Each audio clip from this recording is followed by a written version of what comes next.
하나님의 말씀 느헤미야 9장 1절부터 본문이 조금 긴데요. 21절까지 우리 한번 조금 빠른 속도로 느헤미야 9장 1절부터 21절까지 조금 서둘러서 한번 같이 교독해 보려고 합니다. 그달 20나흘 말에 이스라엘 자손이 다 모여 금식하며 굵은 베옷을 입고 티끌을 무릅쓰며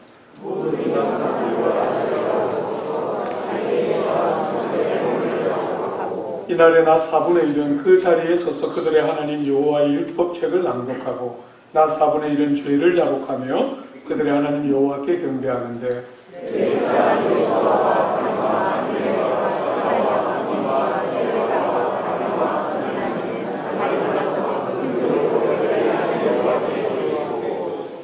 또 레위 사람 예수아와 감미엘과 바니와 하삼느야와 세레베아와 호디야와 스바냐와 브다히야는 이르기를 너희 무리는 마땅히 일어나 영원부터 영원까지 계신 너희 하나님 여호와를 송축할지어다. 주여 주의 영화로운 이름을 송축하 올 것은 주의 이름이 존귀하여 모든 송축이나 찬양에서 뛰어남이니이다.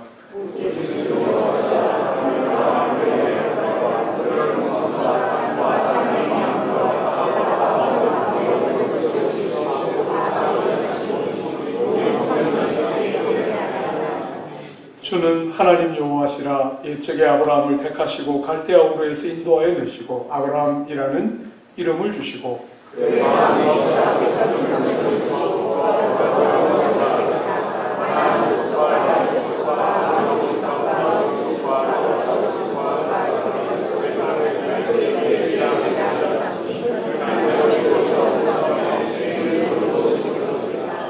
주께서 우리 조상들이 애굽에서 고난받는 것을 감찰하시고 홍해에서 그들의 부르짖음을 들으시고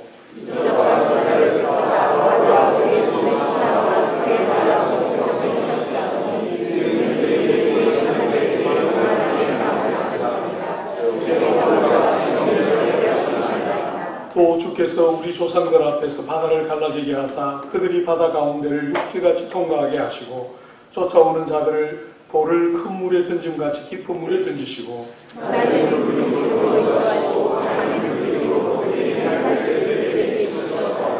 또 시내산에 강림하시고 하늘에서부터 그들과 말씀하사 정직한 규례와 진정한 율법과 선한 율례와 계명을 그들에게 주시고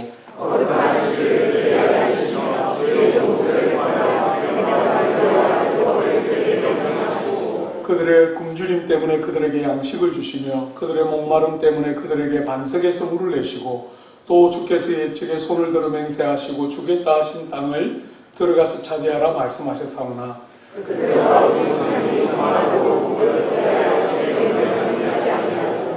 거역하며 주께서 그들 가운데서 행하신 기사를 기억하지 아니하고 목을 굳게 하며 배역하여 스스로 한 우두머리를 세우고 종되었던 땅으로 돌아가고자 하였나이다. 그러나 주께서는 용서하시는 하나님이시라. 은혜로우시며 긍휼히 여기시며 더디 노하시며 인자가 풍부하심으로 그들을 버리지 아니하셨나이다.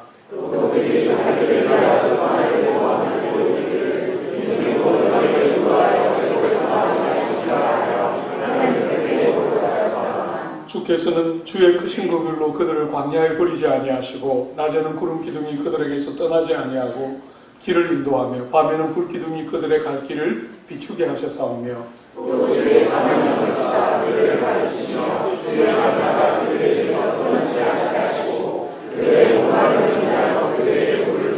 다 함께 40년 동안 들에서 음식에 부족함이 없게 하시므로 옷이 헤어지지 아니하였고 발이 그릇되지 아니하였사오며.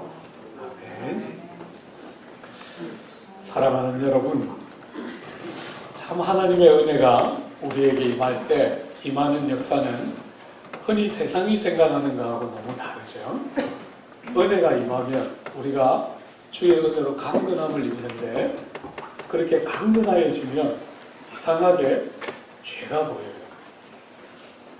우리가 흔히 세상적으로 말하는 강건함이라는 것은 뭔가 이렇게 단단해지는 어떤 것을 생각하지만 실제로 우리가 은혜를 받아서 강건하여지면 희한하게 깊이 물러지게 돼요. 말씀이 우리의 영혼을 찾아오면 눈이 열리면서 자기가 보이게 되죠. 자기가. 그래서 죄를 깊이 깨닫고 통회하고 애통하는 경험들을 하게 돼요. 하나님의 말씀이 깨달아졌을 때 이스라엘 백성들이 울자 느헤미야와 그 지도자들이 울지 못하도록, 그죠? 여호와의 성일이니까 기뻐하고 즐거워하라, 그렇게 말하고, 말씀이 계속 선포되고 들려지자 백성들은 말씀을 통해서 계속 자기의 모습을 보게 되면서 죄를 깨닫게 되지 않았습니까? 그 깨달은 상한 심정을 가지고 오늘 보면 24일날, 같은 달 24일날 애통하며 회개하는, 함께 모여서 애통하며 죄를 자백하는 그런 모습이 오늘 이 9장의 이야기예요. 사랑하는 여러분, 인생의 제일 큰 문제는 죄라는 주제예요. 죄. 제가 이렇게 사역을 30년 하면서 성도들이 이 죄라는 주제를 너무 종교적으로 바라보지 실존적으로 바라보지 않는다는 것을 많이 느끼게 돼요. 그래서 죄라는 개념은 굉장히 종교적인, 교회 왔으나 듣게 되는 그런 개념으로 자꾸 생각하지, 이게 얼마나 나의 실존인가 하는 것을 상상을 못해요.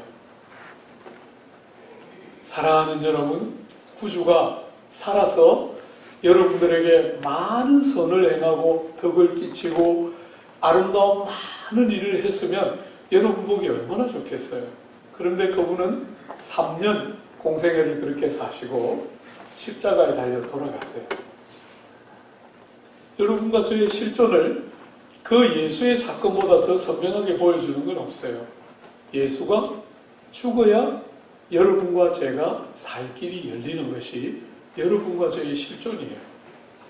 그런데도 많은 사람들이 신앙생활을 하지만 내가 어느 만큼 악한가는 잘 몰라요. 세상의 모든 종교는 자기를 이렇게 덕을 세우고 많이 닦아서 신선의 경지에 들어가는, 아니면 덕도해서 부처가 되는 그런 종교 틀들을 다 가지고 있어요. 도교든 불교든 세상 종교는 전부 덕도를 해서 내가 부처가 되거나 내가 신선이 되는 경지에 들어가는데, 기독교는 너무 달라요. 여러분, 기독교는 여러분과 제가 부처가 된다고 가르치지 않아요.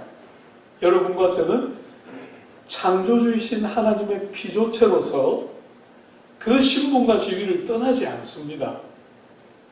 피조물로서 하나님의 형상을 따라 존귀하게 지어진 그 자리를 회복하는 것이지, 여러분과 제가 덕도해서 부처가 된다고 가르치지 않아요. 그러니까 신앙생활을 하면 할수록 세상의 종교는 여러분이 더 훌륭한 사람인 것처럼 여기도록 만들어주지만 기독교는 그렇지가 않아요. 무능하고 무익하고 무자격한 것이 절절히 묻어나게 돼요. 여러분, 우리가 어제 저녁에 바울의 이야기 봤지 않습니까? 세월이 흘러갈수록 바울은 자기에 대하여 말하고 싶어 하지를 않아요. 여러분, 교회 역사, 제 전공이 기독교 교회 역사거든요. 교회사 제가 공부했는데, 기독교 교회사에서 여러분이 아는 제일 위대한 믿음의 인물 하면 누구 꼽을 수 있겠어요? 어거스틴 이야기할 수 있겠죠, 그죠? 제가 이제 어거스틴 공부했거든요. 어거스틴의 그 교회론이 제 석사 논문 제목이에요. 여러분, 어거스틴이 그 위대한 하나님의 사람이 그가 남긴 책 중에 제일 유명한 책이 뭐예요? 여러 권이 있지만 여러분이 잘 아는 건 뭐예요? 네. 그 정도는 알아야 되죠. 그것도 모르고 이렇게 풍성하게 살면 안 되죠. 그런 것 정도는 읽어도 잘못되는 길이 아니니까 좀 읽어두세요. 네. 고백록, 그죠? 그 교회 역사가 아는 가장 위대한 하나님의 사람은 최고의 명작 중에 하나가 고백록이에요. 죄에 대한 자백이에요. 여러분, 어거스틴이 죽을 때 제일 마지막 무덤에서, 말하자면 제일 마지막 그 침상에서 어거스틴이 열심히 외고 하나님 앞에 자백했던 것은 그 죄를 자백하는 회개의 시를, 시편에 나오는 그 회개의 시들을 그렇게 암송하며 죽었어요. 제가 어제 저녁에도 여러분에게 질문했지만, 여러분의 기독교 이런 기독교 맞습니까? 주님을 알아가는 지식이 늘어나고 진리를 향하여 눈이 열리면 열릴수록 너무 놀랍게도 이 기독교는 여러분을 부처의 경지로 데려가거나 신선의 경지로 데려가지 않고 더 티끌 같은, 더 자신에 대하여 정말 할 말이 없는 죄인이라는 사실을 절절히 느끼게 만들고 하나님 한 분이 베푸시는 은택의 크기를 깨달아가면 깨달아갈수록 티끌같이 먼지같이 악한 우리를 더 깊이 보게 하는 게 이 기독교의 은혜가 가지고 있는 역설이에요. 참 형용할 수 없는 세상의 종교와 틀이 완전히 다르죠. 이 틀이 안 보이면 교회를 수십 년 다녀도 맛이 안 나요. 맛이. 이 틀이 보여야 우리가 성경에서 만나는 그런 인물들과 교회 역사에서 만나는 그런 인물들을 우리 현장에서 만나게 돼요. 저는 조국 교회를 섬기면서 제일 마음 아픈 게 이 틀이 안 열리는 거예요. 그래서 세상 종교같이 30년 믿고 40년 믿었으면 이만큼 했으면 됐지 이렇게 생각하게 만든다는 거예요. 그건 성경이 말하는 기독교가 아니에요. 일반 세상의 종교가 가르치는 기독교지요. 저는 얼마나 많은 사람들이 복음이 가지고 있는 역설적인 진리를 제대로 모르는지를 보고 있고 그것이야말로 교회를 치명적으로 약하게 만드는 핵심이에요. 저는 조국 교회가 지도자들 몇 사람이 뭐 이런저런 스캔들을 일으키고 비난받을 만한 일을 하고 그게 조국 교회 문제의 핵심이라고 보지 않아요. 교회사를 공부해보면 그런 일은 영국 교회도 있었고 미국 교회도 있었고 늘 반복해서 일어났던 일이에요. 그것 때문에 조국 교회가 이렇게 아픈 게 아니에요. 핵심이 뭔지를 모르는 거예요. 예수 믿는다 그럴 때 그게 뭔지를 모르는 거예요. 그러니까 너무 일반 종교처럼 기독교를 믿기 때문에 이것이 얼마나 세상의 보편적인 가치와 다른지를 모르는 거예요. 여러분 제가 한 번은 우리 구주의 왕대심을 묵상하고 있었는데 세상의 모든 사람들이 제일 좋아하는 게 왕되고 싶은 거잖아요. 그죠? 저도 정치 외교학 공부할 때 대통령 한번 해보는 게 꿈이었어요. 남들은 다 중등학교, 고등학교 때 떼는데 철이 늦게 들어가지고 대학을 졸업할 때까지 정치 한번 해보고 싶었어요. 그리고 욕망이 자꾸 봐야 욕심이 생기니까 청와대 앞을 늘 일주일에 2번은 지나다니면서 하나님 저 집 들어가서 살게 해주옵소서 문지기 말고 주인 되기 원합니다 이러면서 늘 기도했고 어떤 때는 하나님이 너무 확신을 주셔서 그 집에 들어가서 이미 사는 것처럼 그렇게 욕심을 부렸던 적도 있어요. 세상 사람들이 왜 그렇게 높은 자리를 좋아할까? 왜 그렇게 좋아하죠? 왜 대통령 되고 싶어하고 왜 자꾸 왕이 되고 싶어하죠? 남들이 못하는 일을 하는 거죠. 그죠? 남들이 못 먹는 음식, 남들이 못 입는 옷, 남들이 못 사는 집, 자기는 들어가서 살 수 있어요. 그래서 다 높아지고 왕 되고 싶어 하잖아요. 여러분, 이 구주의 왕되심을 이렇게 묵상하는데 갑자기 그런 생각이 들었어요. 왕이 오셨는데 여러분 정말 그분은 왕이시잖아요. 땅에 오셔서 사람들은 그분을 제대로 못 알아봤지만 그분이 풍랑이 있는 바다를 향해서 꾸짖자 바다가 복종했어요.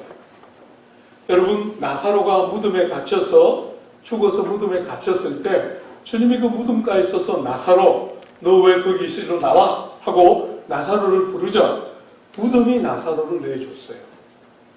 사랑하는 여러분, 병마를 꾸짖으면 병마가 쫓겨나고 모든 눈먼 자와 소경들이 눈을 뜨게 되는 영광을 경험해요. 왕이지, 그죠? 왕이신 누구도 거역할 수 없는 왕이신데 이 땅에 어린아이로 왔어요. 세상에 있는 모든 왕들은 남이 못 먹는 거 내가 먹고 남이 못 사는 집에 내가 들어가서 살고 남이 못 입는 옷 내가 입고 사는데 우리 왕은 여러분과 제가 입고 있는 이 헐벗은 옷을 당신이 입으심으로 백성을 부요하게 하는 왕으로 왔어요. 왕인데 구유의 어린아이로 오셨어요. 구주께서 이렇게 말씀하셨잖아요. 얘들아, 너희들은 세상 사람들과 다른데 누구든지 어뜸이 되고 싶어하고 높고자 하는 자들은 낮아지고 종이 되고 섬겨야 한다. 저는 오랫동안 주님의 그 말씀을 이렇게 생각했어요. 내가 이 땅을 살아가는 동안 사람들 보는 앞에서 절대로 뻐기거나 자랑하거나 교만하지 않고 저를 많이 낮추면 주님이 때가 되면 나 같은 것을 높여주시는가. 그렇게 그 본문을 해석했어요. 주님의 왕되심을 묵상할 때 이렇게 생각했어요. 아, 우리 왕은 다르시구나. 세상의 왕과 우리 왕은 다르시구나. 이렇게 생각했어요. 근데 여러분, 갑자기 우리 왕이 다른 것이 아니고, 여러분, 이 왕이 진짜고 우리가 보고 있는 세상의 왕은 죄가 왜곡시켜 놓은 질서의 왕이잖아요.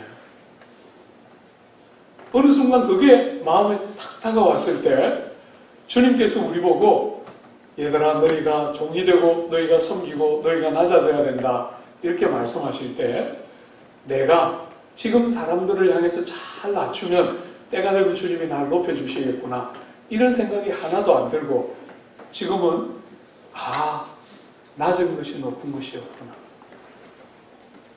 세상이 죄로 말미암아 왜곡시켜놓고 뒤틀어놓은 이 세계와 다르게 주님이 우리에게 보여주시는 진짜 왕은 남을 섬기는 자이고 남의 종이 되는 자가 진짜 왕이지, 남을 부리고 남에게 명령하고 남이 할 수 없는 것은 힘을 가지고 원하는 대로 하는 것이 왕이 아니라는 사실이 어느 순간에 깨달아지니까 때가 되어서 그분이 나를 높일 것이다 이런 생각 하나도 없고 이 땅에서 왕이신 그분처럼 나도 종이 되고 낮아지는 것이 이 땅을 제대로 사는 성도의 방법이구나 하는 것이 눈에 보였어요. 사랑하는 여러분, 얼마나 예수 믿는 것이 세상의 가치와 다른가 하는 것을 생각해 보신 적이 있습니까? 저는 느헤미야서를 이제 다 마쳤기 때문에 지난 주일날 다 마쳤기 때문에 돌아가면 하나님 나라 비유할 거예요. 하나님 나라가 우리가 살아가는 이 세상과 얼마나 다른가 하는 것들 나눌 텐데 제자들 교회를 목회할 때 이미 하나님 나라에 대해서 한 15번 정도 설교한 적이 있는데 그 설교를 다 마치고 나니까 제 마음속에 딱 하나로 요약됐어요. 하나님 나라는 업사이드 다운이구나. 세상이 높여놓은 거 낮추시고 세상이 낮춘 거 높이시는 가치와 관점이 완전히 다른 나라구나. 그게 그 하나님 나라 강의 15번 하고 나서 그냥 제 마음에 딱 남아있는 거예요. 사랑하는 여러분, 하나님의 말씀을 통해서 은혜를 받으면 받을수록 자기가 보이고 자기가 보이면 죄가 보이는 것이 뭔지 아십니까? 기독교는 여러분이 가지고 있는 일반적인 종교에 대한 개념과 너무 달라요. 저는 우리 조국 교회를 몸담고 있는 많은 교회에 다니는 사람들이 그 진리를 제대로 보지를 못하고 일반 종교 수준으로 기독교를 보면서 약간 착하고 약간 윤리적이고 약간 도덕적인 것을 기독교로 자꾸 착각하기 때문에 교회가 이렇게 아프다. 본질적으로 얼마나 다르고 업사이드와 다운이 바뀌어 있는 이 역설적인 진리를 너무 모르기 때문에 교회가 이렇게 어렵고 어지럽다 이런 생각을 많이 하게 돼요. 오늘 사랑하는 여러분, 말씀이 열렸다. 우리가 오전에 보았죠, 그죠? 말씀의 부흥이 왔다. 그러자 어떤 일이 일어납니까? 8장에 말씀의 부흥이 오자 9장에 이스라엘 백성이 죄를 깨닫고 토설하기 시작합니다.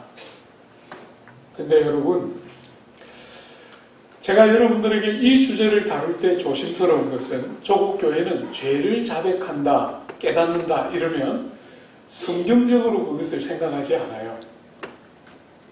그래서 자꾸 내가 잘못한 일이 뭐가 있나, 내가 무슨 일을 잘못했나 하는 차원에서 회개를 말하기 때문에 윤리적이고 도덕적인 수준을 넘지를 못해요. 정말 신앙적이고 참된 회개가 아니라 그저 후회와 끝없는 자기를 돌아보면서 안 했으면 좋았을 일을 했구나. 요 수준이에요. 핵심이 자꾸 그쪽도 빠져 있어요. 그런 면에서 여러분들과 오늘 9장을 보면서 우리의 회개가 어떤 것이어야 하는가 하는 거 같이 한번 보려고 해요. 한번 봐요. 여러분 이들이 회개를 시작하는데 1절 한번 보세요. 그달 24날에 이스라엘 자손이 다 모여 금식하며 굵은 베옷을 입고 티끌을 무릅쓰고, 여러분 여기에 금식한다, 굵은 베옷을 입는다, 티끌을 무릅쓴다는 것은 하나같이 똑같은 표현이죠. 그게 뭡니까? 죄에 대한 깊은 슬픔과 아픔을 담아 표현하는 그 당시의 방법이에요. 여러분 금식하는, 여러분 사람에게 먹는 것이 얼마나 큰 기쁨이에요. 그죠? 먹는 것은 땅을 사는 우리에게 큰 즐거움을 주는 가치예요. 그런데 먹지 않음으로 뭘 하는 것이죠? 육체의 필요보다 나의 지금 영적인 병듦이 더 큰 것입니다 하는 자백이 금식 안에 들어있는 것이죠. 예?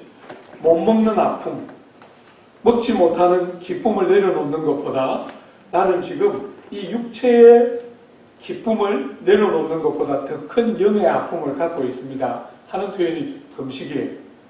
여러분 굵은 배는 언제 입었습니까? 장례식에 입었습니다. 나는 죽어 마땅한 자입니다 하는 고백이 있죠. 여러분 죄를 무릅쓰는 것이 뭡니까? 주님께서 창세기 3장에 너는 흙이니 흙으로 돌아갈지니라. 죄를 무릅씁니다. 그죠? 나는 흙으로 돌아가야 마땅한 악한 자입니다 하는 죄에 대한 슬픔과 비통이 담겨있는 표현이 삼중적으로 나오고 있습니다. 여러분 이렇게 하면서 뭘 하고 있습니까? 이날에 3절 한번 보십시오. 나 4분의 1은 그 자리에 서서 그들의 하나님 여호와의 율법책을 낭독하고 나 4분의 1은 죄를 자복하며 그들의 하나님 여호와께 경배하는데, 여러분 나 4분의 1이면 얼마입니까? 12시간이죠. 그죠? 거기에 4분의 1이니까 3시간입니다. 그죠? 3시간을 성경을 읽고 3시간을 죄를 자백하면서 고백하는데, 자기의 죄뿐 아니라 누구의 죄까지? 조상들의 죄까지 함께 자백합니다.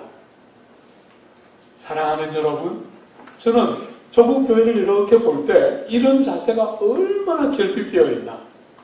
조상들의 죄와 나의 죄가 있다는 사실을 너무너무 인정하지 않고 나는 죄가 없다 이렇게 생각하고 꼬리만 잘라요. 죄가 드러나면 저 사람의 죄 이렇게 생각하지, 오늘 이스라엘 백성들은 조상의 죄와 자기의 죄를 같이 자백해요. 여러분은 과거로부터 독립되어 있는 존재가 아니에요. 과거와 다양한 형태로 연결되어 있고 그들의 죄는 여러분의 죄와 연결되어 있어요. 역사의식이 너무너무 없어요.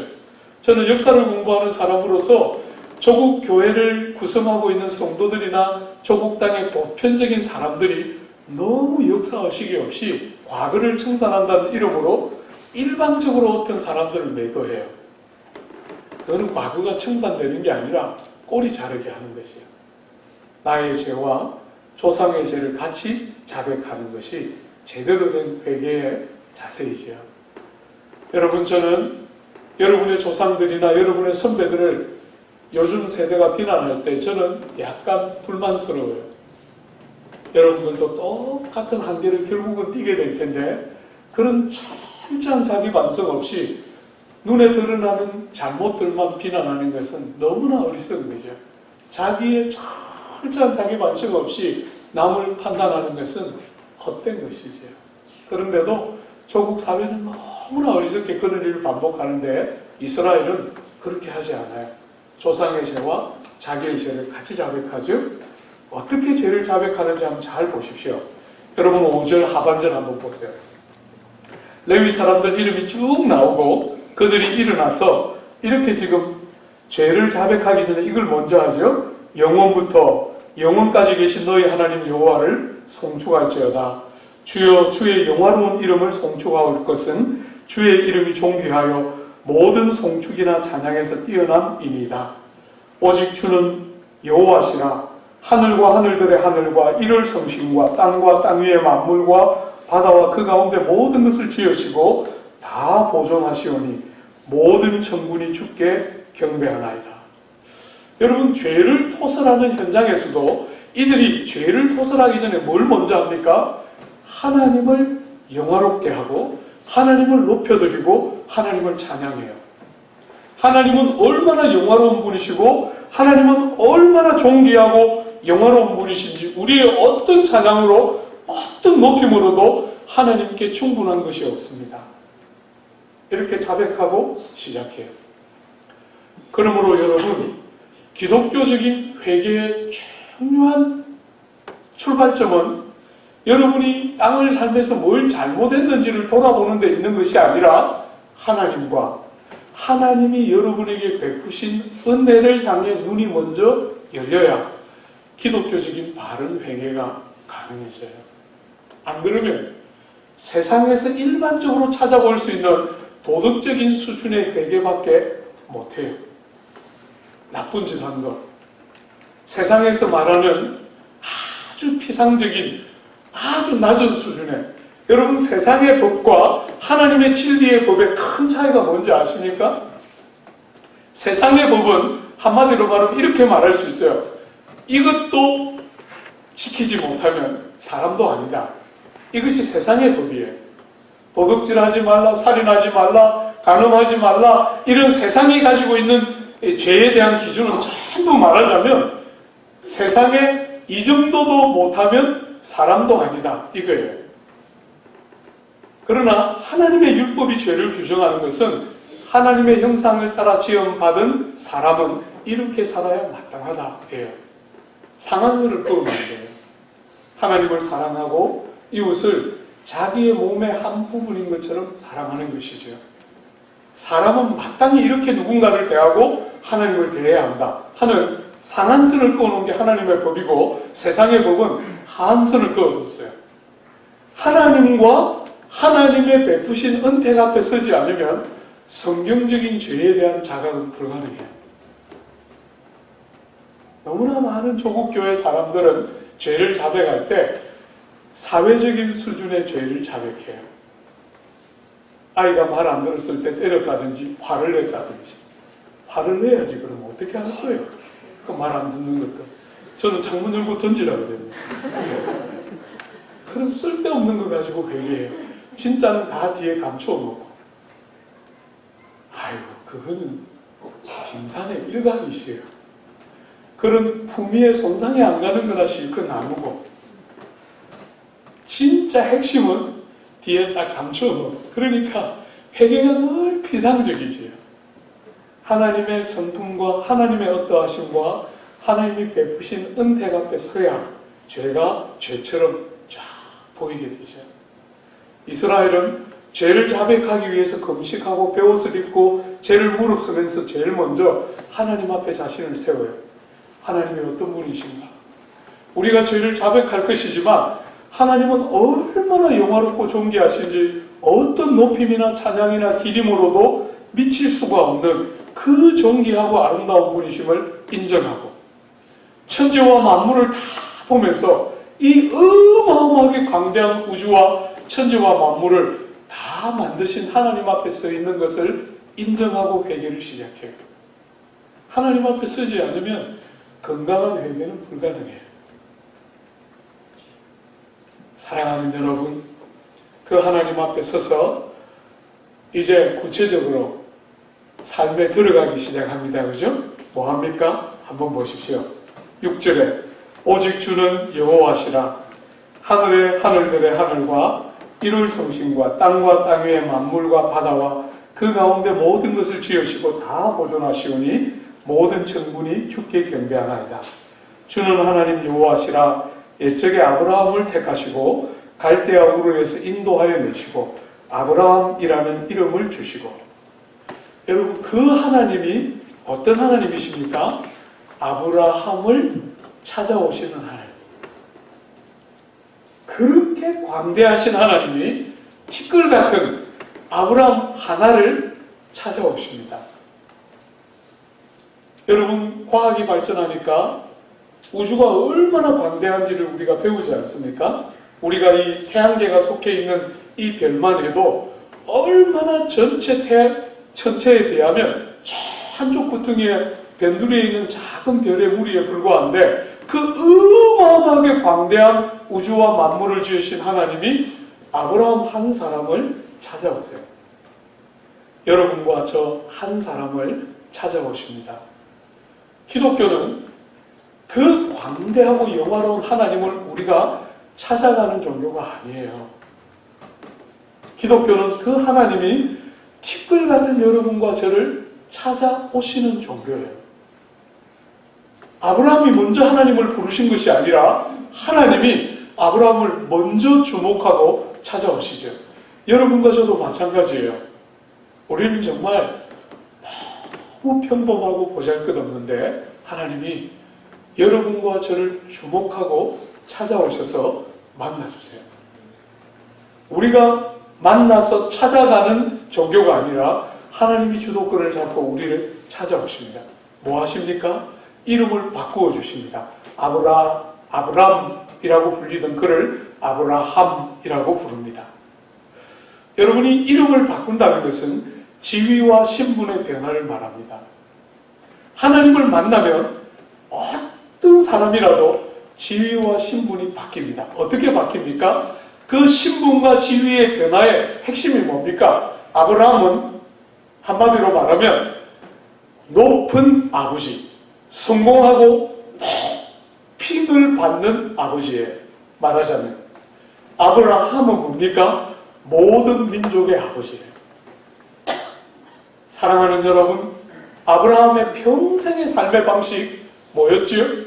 자기를 높임받는 아버지가 되는 것이 아브라함의 삶의 방식이었어요. 그런데 하나님이 찾아오셔서 그 삶에 간섭하시기 시작하니까 어떤 삶이 열립니까? 모든 열방의 아버지가 되는 삶이 열립니다. 굉장히 중요한 변화죠, 그죠? 굉장히 중요한. 여러분, 예수 믿는 것이 뭔가 할 때 핵심적인 전환 중에 하나예요. 자기밖에 모르던 사람들이 다른 사람들이 눈에 들어오기 시작합니다. 자기가 높임받는 아버지, 내 자식 잘 키우고 내가 훌륭한 사람 되는 것에 에너지를 다 쏟고 살다가 주님이 딱 삶에 개입하시면 그때부터 많은 민족과 열방이 눈에 들어옵니다. 여러분이 선교사가 된다는 말이 아닙니다, 여러분. 여러분이 평생을 그냥 한 아이의 엄마로 평범하게 제대로 할 줄 아는 것도 없이 정말 평범하게 아이를 기르는 주부로 평생 여러분이 살더라도 여러분이 성도가 되어서 하나님이 딱 여러분의 삶에 간섭하면 여러분 눈에 여러분 자식만 들어오지 않고 열방과 민족이 들어옵니다. 나를 위한 자식이 아니라 하나님과 이웃들을 위한 자녀로 가치와 방향이 달라집니다. 사랑하는 여러분, 저는 조국교회가 지난 30년 동안 이 일에 처절하게 실패했다 이렇게 생각해요. 예수 믿는 것이 뭔가 했을 때 지난 30년 동안 조국교회는 전부 예수 믿어서 내가 잘 되고 주님의 덕을 통해서 내 혼자 힘으로는 안 됐는데 하나님의 이름과 하나님의 능력을 빌어서 내가 잘 될 뿐 아니라 내 자식도 잘 되고 내 주변에 있는 모두가 잘 되는 그런 내 중심의 이 가치관과 틀들을 깨뜨려 놓지를 못했어요. 아브라함을 주님이 갈대아에서 딱 불러내실 때 가장 중요한 첫 번째 전환은 높임받는 아버지의 자리에서 열방을 위한 아버지로 바뀌게 됩니다. 저는 이 전환이 조국 교회와 성도들에게 너무너무 시급한 전환이라고 봐요. 여러분 자신에게 에너지를 다 쏟아붓고 등뼈가 휘어지도록 자기를 업그레이드 시키기 위해서 몸부림치는 그런 인생 살기를 멈추고 하나님과 이웃들을 마음에 품고 살기 시작하는 변화가 아브라함의 삶 속에 들어오게 됩니다. 갈대아 우르라는 본토와 친척과 아비집을 다 떠나서, 그죠? 다 떠나서 약속 하나 딱 붙들고 열방을 축복하는 아버지라는 그 약속 하나를 딱 붙들고 주변에 있는 모든 가치로운 것들을 다 잃으면서 빌립보서에 사도 바울이 말했던 것처럼 과거에 내가 귀하게 여기던 모든 것이 배설물과 해코지하는 것으로 여겨진다는 거예요. 과거에는 학벌이 중요했고, 과거에는 신분과 지위가 중요했고, 과거에는 사람들의 찬사가 중요했는데 예수 믿고 나니까 그게 배설물처럼 여겨진다는 거예요. 하나님의 은혜를 가로막는 해코지하는 것처럼 여겨지고, 정말 중요한 것이 하나님과 이웃들의 안녕과 복락이라는 다른 눈이 열리기 시작하는 것이, 주님이 간섭하고 개입하면 인생이 달라지기 시작하는 거죠. 여러분, 저는 조국 교회를 섬기면서 여러분에게 여러 번 이런 설교를 하지만 자아가 물러진 성도들을 보기가 거의 불가능에 가깝다. 초점을 맞추어 내지 못하는 거예요. 그죠? 자아가 물러져 있는 성도들을 거의 못 보고 전부 자기 중심성을 깨뜨리지 못하는 어리석은 사람들이 많이 있기 때문에 조국교회가 이렇게 아프고 어렵죠. 아브라함을 하나님이 찾아오시자 아브라함은 아브라함에서 아브라함으로 위치와 신분이 바뀌게 됩니다. 자기 중심성들이 무너지고 하나님과 이웃 중심으로 전환이 일어나죠. 여러분, 이 아브라함에게 하나님이 약속을 주시는데 뭘 주십니까? 한번 보십시오. 8절에 그의 마음이 주 앞에 충성됨을 보시고 그와 더불어 언약을 세우사 가나안 족속과 헷 족속과 아무리 족속과 브리스 족속과 여부수 족속과 기르가스 족속의 땅을 그의 씨에게 주리라 하시더니 그의 말씀대로 이루셨사오매 주는 의로우심 이로소이다. 여러분, 아브라함이 주신 약속은 두 개입니다. 그죠? 땅에 대한 약속과 씨에 대한 약속입니다. 땅에 대한 약속과 씨에 대한 약속. 아직까지 아브라함에게는 어떤 땅도 주어져 있지 않았지만 약속이 주어졌습니다. 우리가 오전에 봤죠, 그죠? 약속. 하나님은 약속만 주십니다. 어떤 면에서 상당한 시간 동안 아브라함의 아내 사레가 죽었을 때 사라를 묻을 땅도 없었어요. 땅에 대한 약속은 받았는데 아내가 죽었을 때도 아내를 묻을 땅이 없어서 사야만 했습니다. 그죠? 그런 땅에 대한 약속과 아들 하나, 이삭 하나 딸랑 낳았는데 하늘의 별처럼 땅의 모래처럼 많은 자식에 대한 약속, 그 두 가지를 하나님이 아브라함에게 주셨죠. 그죠? 그 두 가지 약속이 어떻게 이루어져 가는지 한번 잘 보십시오. 그 약속을 아브라함을 찾아오셔서 주셨어요. 사랑하는 여러분, 그리고 어떻게 하십니까? 9절 한번 보세요. 주께서 우리 조상들이 애굽에서 고난받는 것을 감찰하시며 홍해에서 그들의 부르짖음을 들으시고 이적과 기사를 베푸사 바로와 그의 모든 신하와 그의 나라의 온 백성을 치셨사오니 이는 그들이 우리 조상들에게 교만하게 행함을 아셨습니다. 주께서 오늘과 같이 명예를 얻으셨나이다. 또 주께서 우리 조상들 앞에서 바다를 갈라지게 하사 그들이 바다 가운데를 육지같이 통과하게 하시고 쫓아오는 자들을 큰 물에 던짐같이 깊은 물에 던지셨다. 여러분이 9절과 11절은 여러분이 잘 아는 것처럼 출애굽 사건이에요. 하나님이 430년 아브라함에게 약속을 주시고 430년 후에 그 약속 그대로 아브라함에게 약속하신 바를 실현시키기 시작합니다. 430년이 흘렀습니다. 그죠? 상당한 세월이 흘렀죠. 그 430년 후에 약속하신 그대로 이스라엘 백성들을 애굽에서 종살이하는 이스라엘 백성을 드러내십니다. 어떤 방식으로 드러내십니까? 한 번만 더 보십시오.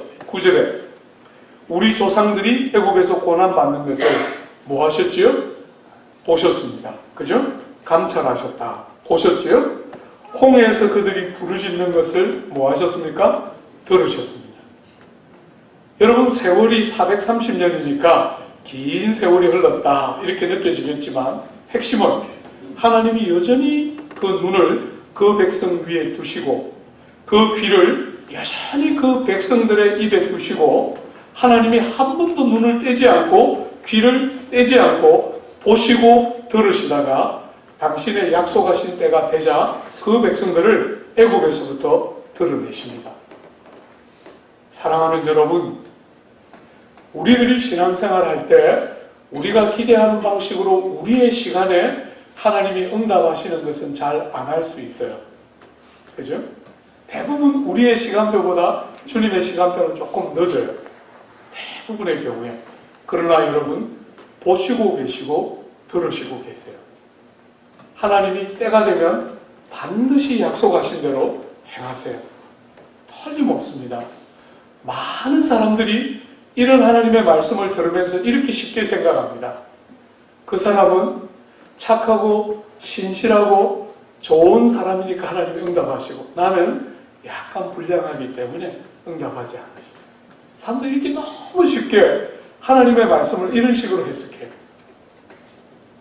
그렇지 않습니다. 여러분, 하나님 보시기에 눈에 조금 더 차서 응답하시고 들으시고, 어떤 사람은 눈에 덜 차서 안 들으시고 응답하지 않는 것이 아니에요. 하나님은 사람을 외모로 취하지 않으세요. 여러분에게 있는 자질을 보고 하나님이 복 주시고 형벌 주시면 여기 있을 사람은 아무도 없어요. 제가 여러분들을 대부분 개인적으로는 잘 모르지만 또 이렇게 보면 다 예쁘고 사랑스럽게 생겼지만 속지는 않아요. 안 들어가 봐도 됩니다. 여러분들을 일일이 안 봐도 됩니다. 다 착한 얼굴을 하고 이렇게 저를 보고 있지만 대충 봅니다. 사랑하는 여러분, 틀릴 때도 간혹 있지만 맞을 때가 조금 더 많아요. 여러분들에게 속지는 않아요. 웃는 얼굴에. 웃든지 안 웃든지 잘 웃는 죄인과 안 웃는 죄인이 있을 뿐이라는 것을 잘 알고 있습니다. 속지는 않습니다. 하나님은 우리의 외모를 보면서 저것은 좀 예쁘니까 응답하고 저것은 미우니까 안 응답하고 그렇지 않습니다. 하나님은 그 백성 위에 눈을 두시고 그 백성의 작은 신음에 귀를 기울여서 반응하시고, 단지 우리의 시간표와 그분의 시간표가 다를 뿐이지 하나님은 차별하지 않으세요. 여러분, 세상은 우리 인생의 뜻대로 안 되면 저 사람은 나쁘게 되고 저 사람은 나하고 친하고 좋으니까 잘 됐으면 좋겠다 이렇게 생각하지만 하나님은 우리를 그렇게 보지 않으세요. 하나님은 여러분과 저를 외모를 따라 대하지 않고 눈이 우리 위에 있습니다. 우리의 시간표가 아직 안 왔을 뿐이지 틀림없이 하나님은 약속을 한순간도 잊지 않아요. 여러분, 저는 어머니 없이 5살 때부터 홀아버지 손에서 컸어요. 아주 찢어지게 가난한 집안에 어머니 없이 컸기 때문에 저같이 결손 가정에서 자란 사람들의 제일 중요한 특징이 뭐예요? 눈치를 많이 봐요. 눈치가 10단입니다. 신앙생활 하면서도 제일 힘들었던 것은 하나님 눈치 보기. 하나님 눈치. 그래서 제가 상당한 세월 동안 반복했던 것은, 하나님, 제가 씨가 다릅니까? 왜 저 사람들은 되고 저는 안 됩니까? 이게 저의 날 기도의 18번이었어요. 삶의 어려움이 오면 늘 하나님 앞에 일정한 정도로 제 신세 한탄이 늘 가슴팍에 있었어요.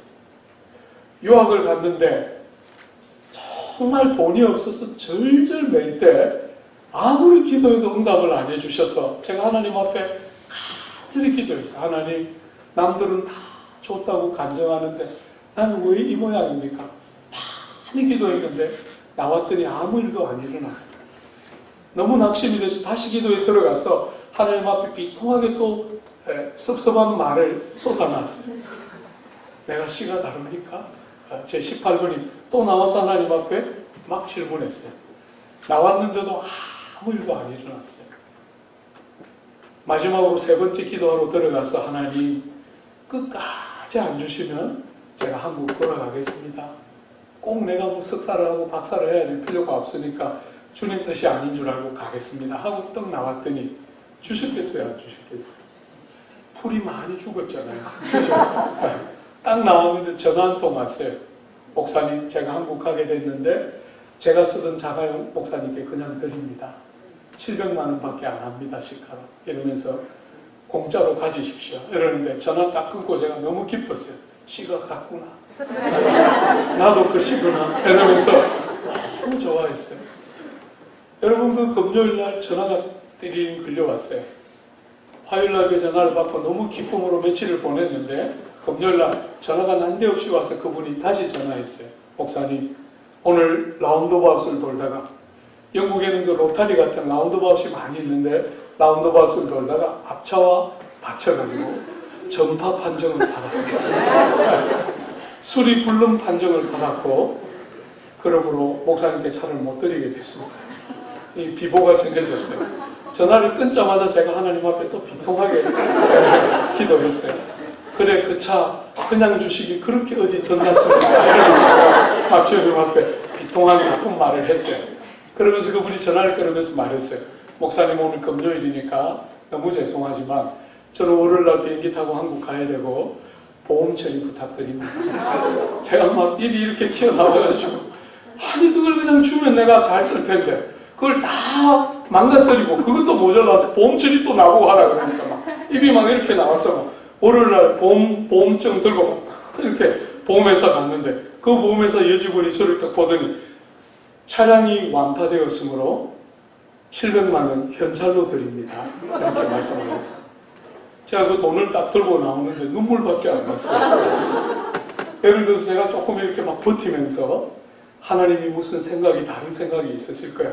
차량은 완파되었지만 내가 생각하지 못하는 무슨 방법을 갖고 계셔서 이렇게 좀 버티면서 믿었으면 700만 원 들고 나올 때 얼마나 기뻤겠어요. 코를 막 벌렁거리면서 700만 원 이러면서 간증했을 텐데 실컷 불평하고 입이 이렇게 튀어나와서 들어가서 700만 원 받아 나올 때 눈물밖에 안 났어요. 야, 어쩌면 이렇게 미련할까? 어쩌면 이렇게 어리석을까? 어쩌면 이렇게 하나님을 신뢰하는 일이 이렇게 더디고 악할까? 그런 생각이 그때 그 700만 원 들고 나오는데, 사랑하는 여러분, 우리는 얼마나 쉽게 씨가 다르기 때문에 저 사람들은 되지만 나는 안 된다, 이렇게 생각해요. 그게 아니고 하나님의 눈은 430년 동안 그 백성 위에 머물러 있다가 당신의 시간표가 되자 그 눈과 그 보심과 들으심이 역사하면서 이스라엘 백성을 세계에서 가장 강력한 애굽의 군사들을 무력화시키면서 종살이하던, 400년이나 종살이하던 이스라엘 백성을 그 땅에서부터 데리고 나오는데, 애굽 사람들이 왜 저 사람들을 놓아줘야 되는지 모르겠다고 다시 쳐들어오자 홍해가 앞을 막고 좌우에 산이 가로막고 뒤에는 애국 병사들이 찾아와서 다 죽는다고 부르짖을 때 하나님이 너무 놀랍게 아무것도 안 보이던 그 홍해에 길을 내시고, 여러분 눈으로 볼 때는 길이 아무것도 안 보였는데 죽는다고 부르짖었는데 주님의 시간표가 되자 하나님이 홍해 안에 길을 만드시고 세상이 측량할 수 없는, 여러분 복음에 대해서 바울은 우리에게 말하기를 여호와께서 그 백성을 향하여 열어놓으신 이 놀라운 은혜의 세계는 사람들이 머리로 생각해 본 적이 없고 눈으로 본 적도 없고 귀로 들은 적도 없는 하나님의 놀라운 역사를 복음을 통해서 이루어내시는 것처럼 강 속에, 바다 속에 길이 있다는 것이 상상도 못하던 시절에 하나님이 바다를 열어서 길을 만드시고, 그 길이 하나님이 그 백성들을 위하여 특별히 열었다는 사실을 알도록 백성들이 지나가자 애굽의 그 군사들은 다 그 바다에 빠져 죽는 그런 방법으로 자기 백성과 원수들을 딱 구별하심으로 하나님이 도우셨다는 생생한 표시를 내면서 이스라엘이 출애굽의 영광을 경험하게 됩니다. 사랑하는 여러분, 제가 이렇게 나이를 조금씩 먹어가면서 세상이 약간씩 보이는데, 세상이 하는 제일 중요한 방법은 여러분들에게 두려움과 공포심을 조작시켜서 세상과 짝하게 만드는 것이에요. 세상으로부터 도태되면 어떻게 할까?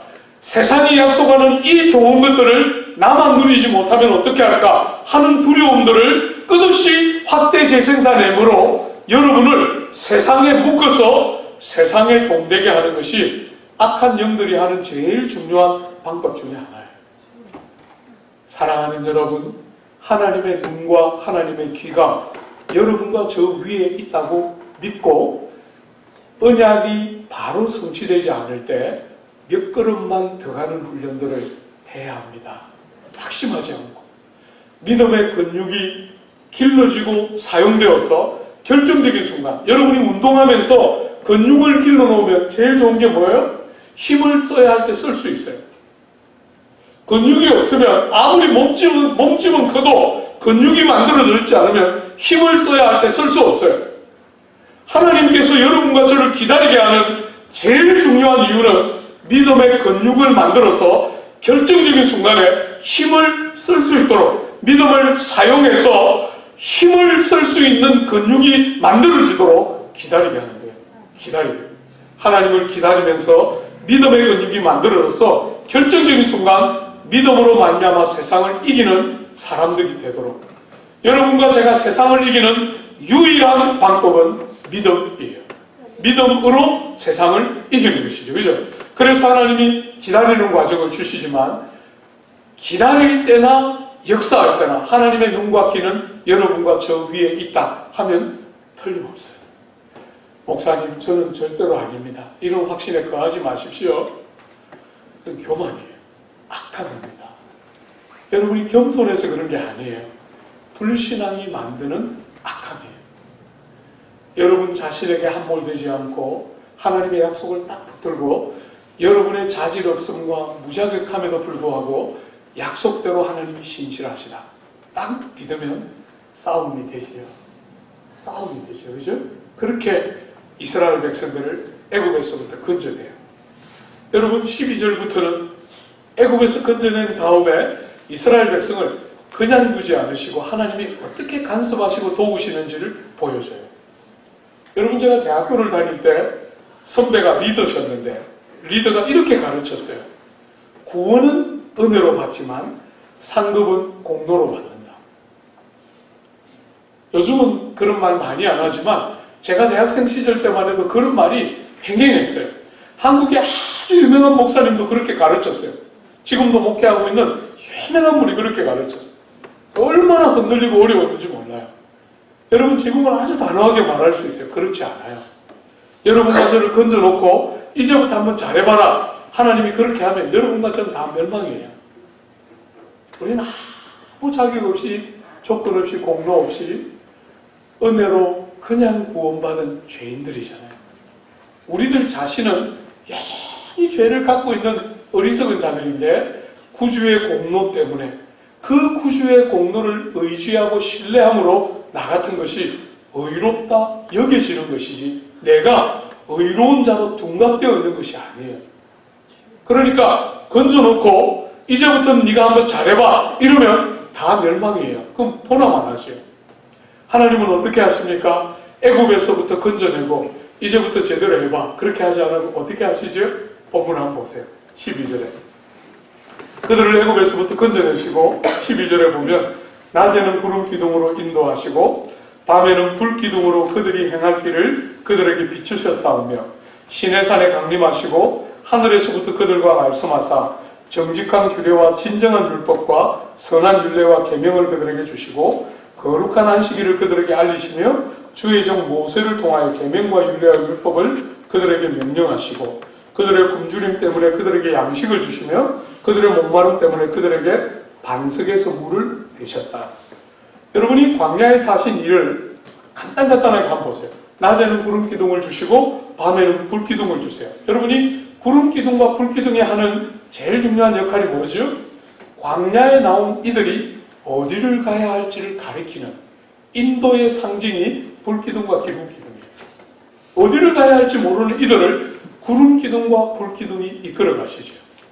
여러분 제가 이렇게 청년들을 오랫동안 지도했는데 청년들이 은혜 받으면 자주 물어요. 목사님 제가 뭐 하면 좋을까요? 너무 놀랍게도 주님은 두 걸음 앞을 말씀하시지를 않아요. 여러분도 다 경험했을 텐데요. 주님은 언제나 한 걸음 앞을 가르쳐 주셔요. 우리가 지금 뭐 해야 되는지는 꼭 필요할 때마다 말씀해 주세요. 그러나 그 다음에 어떻게 할지는 한 걸음 가기 전엔 열리지 않아요. 사랑하는 여러분, 순종해보지 않은 사람들에게는 열리지 않는 세계가 있습니다. 성경을 많이 안다고 잘하는 것이 아닙니다. 안 말씀을 살아보지 않으면 절대로 열리지 않는 세계가 있는데 주님은 두 걸음 앞을 미리 말씀해 주시는 법은 거의 없어요. 한 걸음을 딱 믿음으로 걸으면 그 다음 걸음이 열릴 때는 많이 있지만 두 걸음 앞 이 길을 가서 그 다음 이렇게 가면 그런 경우는 거의 없어요. 구름 기둥과 불 기둥이에요. 하나님은 광야에서 우리가 어디를 가야 하는지 모르는 자들인 줄 아세요. 그래서 구름 기둥과 불 기둥을 우리에게 주시고 우리를 인도하시죠. 여러분이 구름 기둥과 불 기둥의 또 다른 중요한 메시지는 뭡니까? 인도뿐 아니라 보호가 약속되어 있습니다. 그죠?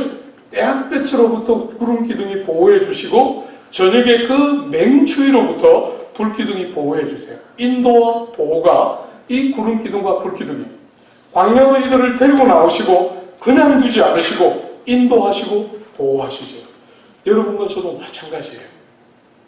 여러분, 저는 요즘 좀 죄송합니다. 저보다 나이 드신 분들도 계신데 자꾸 이런 말을 해서 요즘은 제가 이런 생각을 참 많이 해요. 정말 우리 주님이 이렇게까지 책임져는 지는 주님이셨는데 젊고 어릴 때 좀 더 사고를 쳐도 됐는데 이런 후회가 한 번씩 들어요.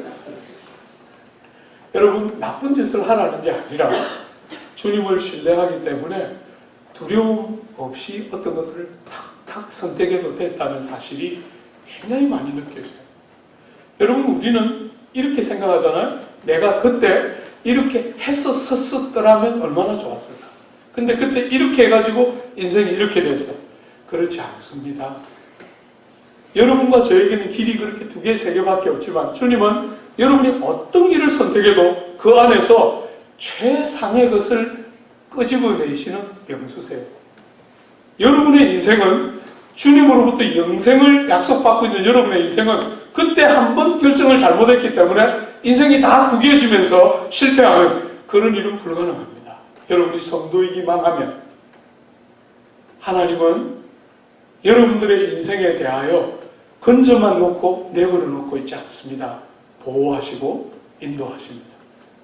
제가 이 남서울교회를 와서 제 인생을 딱 돌아보니까 여러분 놀랍게도 제가 지금까지 교회가 제가 자랐던 대학 시절에 자랐던 대수동 교회, 옥스포드에 가서 목회했던 옥스포드 한인교회, 남서울교회 오기 전에 담임했던 제자들 교회, 지금 남서울교회까지 딱 4개입니다. 4개. 제가 평생 거쳤던 교회가 4개인데 그 4교회를 한 번도 이력서를 내고 가본 적이 없어요. 삶의 적당한 때가 되니까 하나님이 저를 들어서 옮기시고 여러분, 옥스포드 한인교회를 담임해 갈 때도 에딘버러라는, 지금으로 말하면 우리나라로 말하면 원산보다 약간 위에 있는 도시가 에딘버러예요. 영국에서.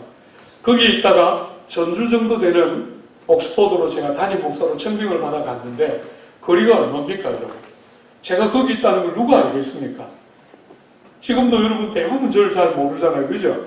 그런데 그 시절에 저를 어떻게 알겠습니까? 30대 중반에 36세 제가 거기 담임 목사로 갔는데 그 교회가 저를 어떻게 거기 있는지를 알고 청했어요. 담임 목사로 갔습니다. 거기 4년 목회하고 있었는데 제자들 교회가 저를 담임 목사로 청했어요. 제가 이력서를 낸 게 아닙니다. 어플라이를 한 게 아닙니다.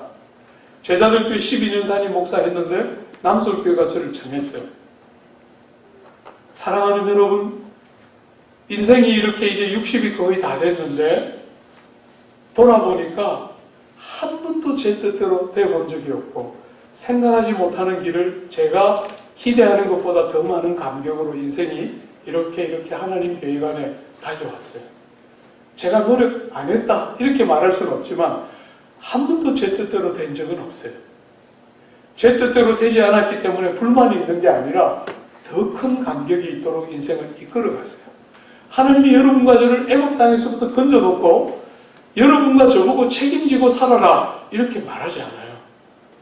아들 하나님의 갑지불로 여러분과 저를 건져놓고 불기둥과 구름기둥을 붙여서 보호하시고 인도하시며 우리 인생을 이끌어가세요. 사고 좀 쳐요.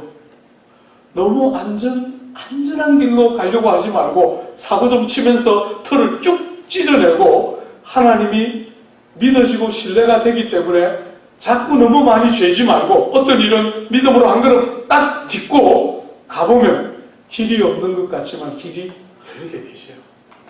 조금 더 과격하게 살았으면 좋겠어요.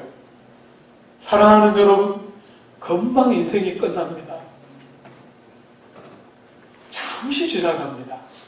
제발 세상의 논리에 휘둘리지 말고 하나님을 신뢰하는 믿음을 가지고 결단하고 용기 있게 뭔가를 선택해야 될 때 주저하지 말고 하나님이 내 아버지시고 그 귀한 값을 지불하고 나를 건져내었다는 사실을 신뢰하면서 사고 좀 쳐요. 쭉 찢으면서 어떤 길을 좀 선택해봐요. 제발 눈치 보지 말고 그냥 양자처럼 눈치나 보고 막 눈치 백단의 그 탁월함을 막 발휘하면서 막 눈치 보다가 정답 아닌가 보다 이렇게 하지 말고 좀 했는데 아니라도 어쩔 수 없어요. 좀 한번 가봐요. 정말 한번 가봐요. 제가 제일 후회하는 것 중에 하나예요. 그렇게 살아도 됐는데. 그죠? 사랑하는 여러분, 주님께서 우리 인생을 그냥 건져만 놓은 것이 아니라 보호하시고 책임지시죠. 우리 청년들에게 부탁합니다. 사고 좀 많이 쳐요. 말 잘 듣는 자식 되면 절대로 안 됩니다. 부모들 가슴을 쭉쭉 찢어가면서 여러분의 부모로부터 독립선언 딱 하고 사고 쳐가면서 여러분의 진짜 아버지가 책임져 주실 것을 믿고 선택하고 그 부모들의 품 안에서 안전하게 길을 가지 않고 주님을 믿는 믿음으로 사고를 치며 길을 선택해요. 하나님은 우리의 아버지예요. 정말 책임지는 것을 보게 될 거예요. 유학은 다른 사람의 사전에 있었지 제 사전에는 없었어요. 홀아버지 손에서 평생 컸기 때문에 제가 연세대학을 입학했을 때 우리 아버지는 막 울면서 대학 보낼 돈이 없으니까 안 가기를 원한다 이렇게 말씀하셨어요. 재수를 해서 연대를 입학했는데 우리 아버지는 네가 연대 가지 말고 그때 한 3평 정도 되는 조그마한 자선자포를 하셨는데 이거 네가 이어받기를 원한다. 저는 그때 대통령 하고 싶었는데 우리 아버지는 대통령 꿈을 가지고 있는 아들에게 3평짜리 자선자포를 물려받으라 그러셔가지고 제가 평생 미워하면서 컸어요. 저런 아버지가 어딨나 이러면서 막 미워하면서 컸어요. 지금은 많이 이해가 되죠. 정말 존경도 돼요. 대통령보다 3평짜리 아버지의 가업을 물려주고 싶어 했던 아버지의 마음이 이해가 돼요. 어쨌거나 정말 가난하게 컸는데 생각할 수 없는 길들을 열어서 유학도 가고 정말 상상할 수 없는 길들이 열려서 오늘까지 이렇게 달려왔어요. 사랑하는 여러분, 하나님은 구원만 하시는 분이 아니에요. 여러분의 종교적인 측면만 관심이 있는 게 아닙니다. 여러분의 인생 자체에 관심이 있습니다. 사고 치는 거 두려워하지 말고 제발 틀 안에서 살지 않고 세상의 질서와 가치를 쭉쭉 깨뜨려가면서 다른 사람처럼 살아야 해요. 저는 기독교 윤리가 가지고 있는 그 유니크함, 기독교 윤리가 가지고 있는 그 과격하고 그 정말 야성이 가득한 그 질서가 오늘 조국 땅에서 너무나 찾아보기 어려운 것이 너무 마음 아파요. 쓸데없이 싸우지 말고 좀 그런 거하고 좀 싸우면 좋겠어요. 저는 쭉쭉 찢어가면서 털들 그냥 다 무너뜨리고 막 쓸데없는 것들 다 무시하고 막 이렇게 해가지고 막 저것들은 왜 저렇게 사나 이런 것들이 좀 많이 나와서 좀 이 개인스빌, 이 조용한 개인스빌을 시끄럽게 만드는 가는 데마다 천하를 어지럽히는 자들, 그게 사도행전에 나오는 초대교회 성도들의 별명이에요.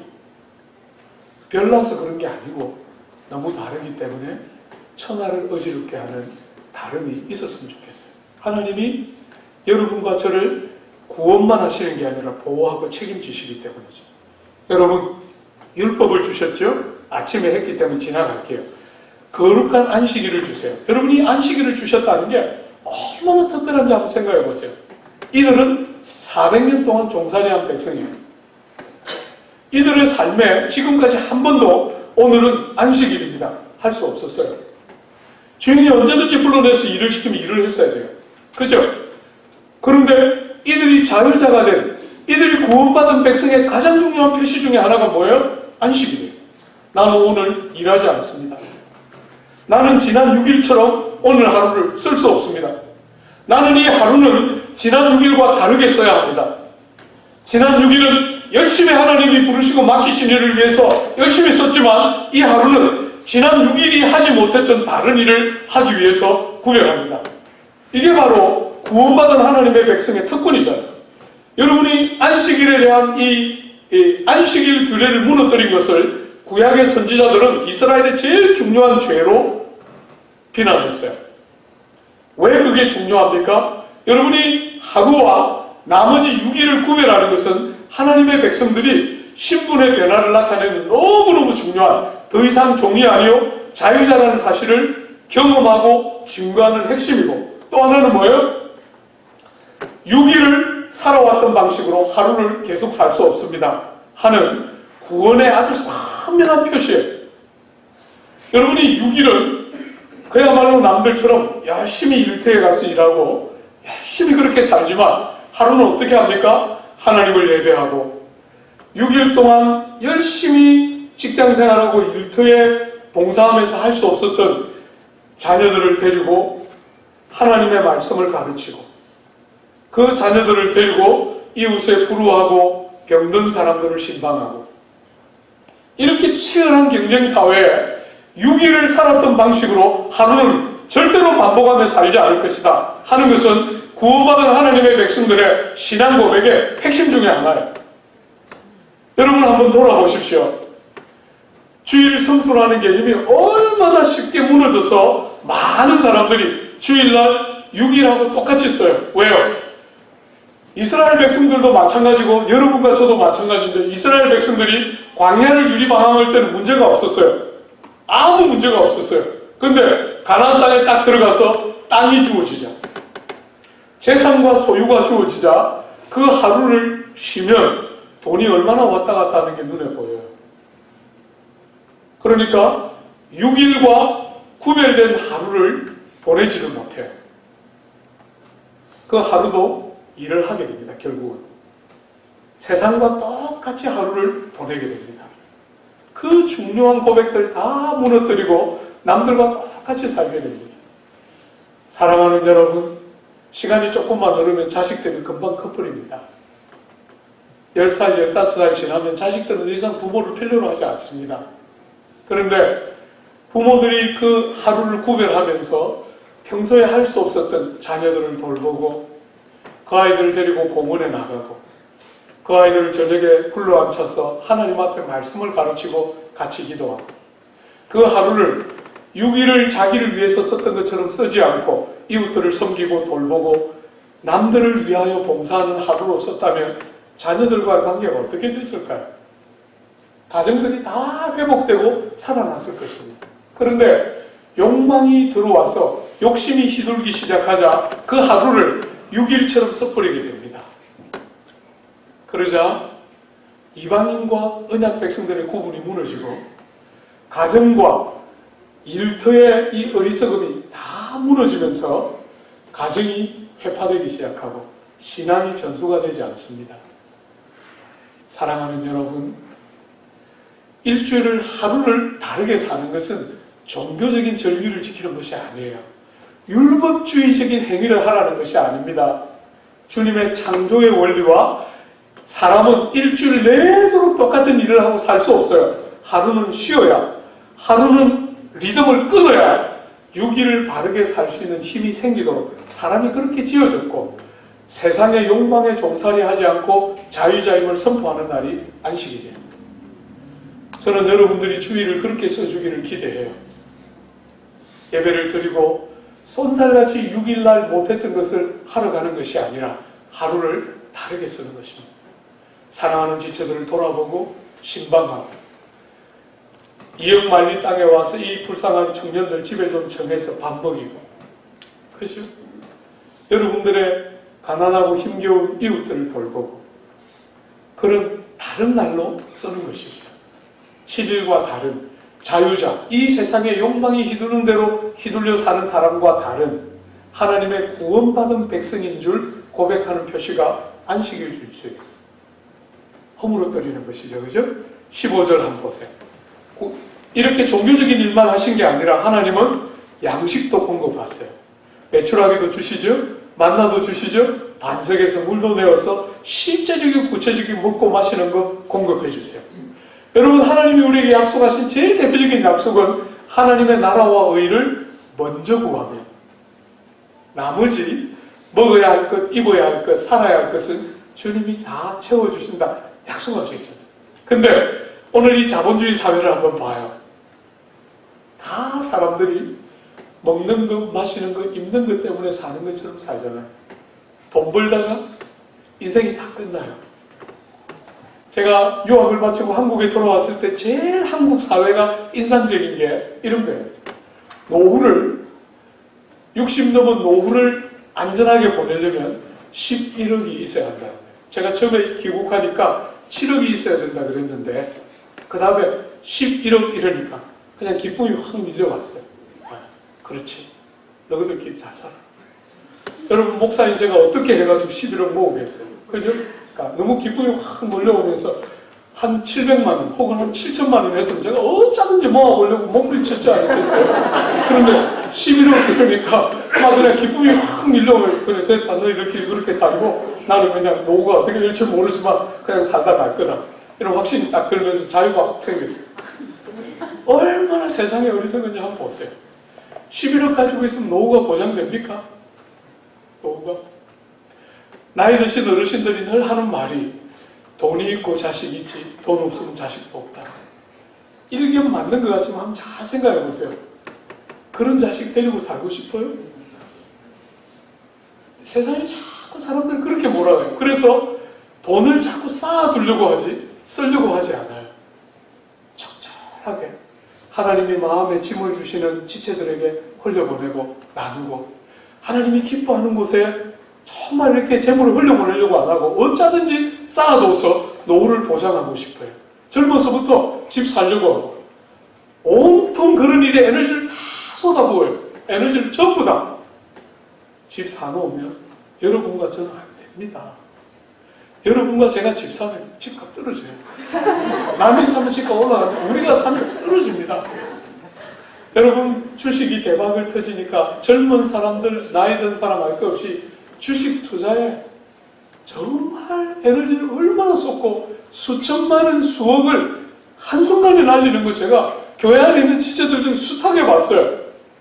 아무리 하지 말라고 가르쳐도 그냥 꼭 하는 것들 한둘 나와요. 꼭 나옵니다. 뒤에서 뒷북 주면서 목사님 하지 말라 할 때 내가 멈춰야 되는데 이거는 뭐 그렇게까지 죄는 아니니까 이러면서 해가지고 결국 쪽박 차는 거예요. 여러분과 저는 안 돼요. 여러분 옆에 있는 사람은 되지만 여러분과 저는 안 됩니다. 여러분이 성도면 안 돼요. 우리 어머니 아무리 사업에서 돈 벌어올라 해도 안 되더라고요. 우리는 안 됩니다, 여러분. 우린 주님 주시는 거 먹고 살아야 돼요. 내려놔요, 빨리.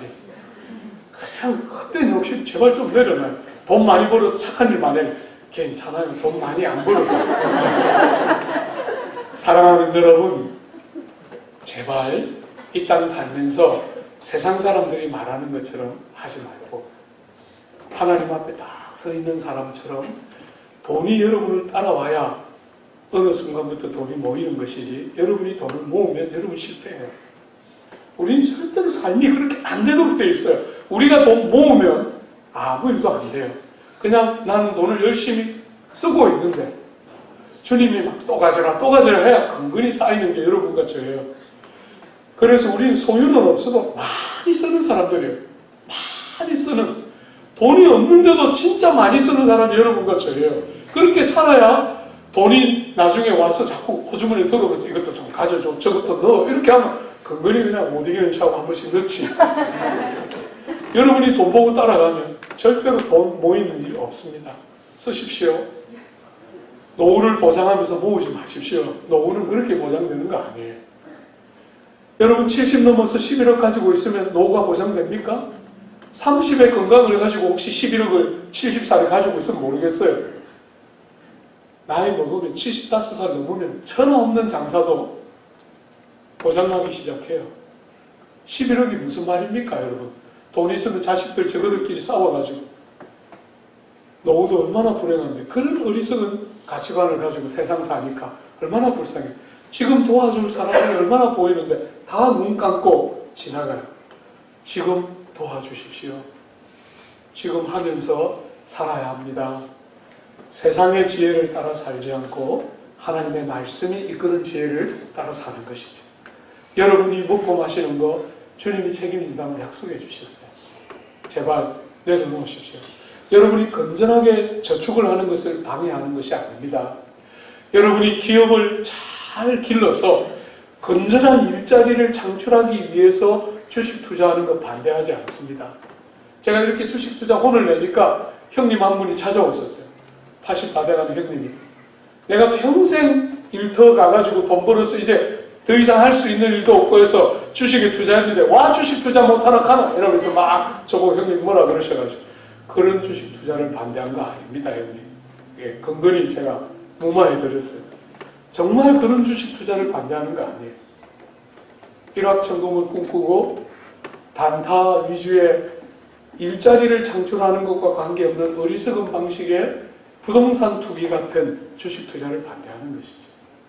여러분과 저는 그렇게 해서 돈 벌 수 있는 사람들이 아니에요. 내려놓으십시오. 제가 우리 교회 여러분들이 부동산 투기해서 돈 벌면 여러분 머리 박 터지는 줄 알아라고 제가 늘 말해요.